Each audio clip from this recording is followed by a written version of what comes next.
Around 30% of a penguin's body weight. That's quite a bit of fish. The reason they eat that much more in the winter is they need to maintain a fat layer to keep themselves warm. So just by looking at them, besides thinking that they're absolutely adorable, they do have a bunch of characteristics that help them for a life in and outside of the water. They have those wing-like flippers that propel themselves through the water up to 15 miles per hour. And they can dive up to 300 feet. But depths around 100 feet are more common. They also have that hooked bill, which helps them catch and hold on to their fast-moving prey. And they actually have little barbs on the sides of their plants here at the New York Aquarium, since African penguins are considered an endangered species. So we are all very, very lucky to be able to see them here today. So that species survival plan allows us to have baby penguins throughout the year. We do have one juvenile penguin hanging out in our exhibit, and he actually just ate a fish. He's sitting right in between our two keepers. He's around 9 months old. He was hatched over the winter. And you can see he looks a little bit different than our adult penguins. The adult penguins have those fancy tuxedo feathers, while our baby penguin just has those dark charcoal feathers. At around 1.5 to 2 years of age, he will molt into those adult tuxedo feathers.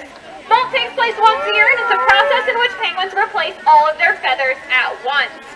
So they literally replace them in the mid to late summertime, so you can see our penguins are looking super fancy and new with their brand new feathers for the year.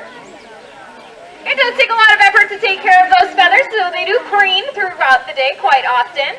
Penguins actually have an oil gland on the base of their tail that allows them to distribute oil all over their feathers, giving it a waterproof seal. Some African penguins can live up to 20 years in the wild and have been known to live up to 40 years in zoos and aquariums.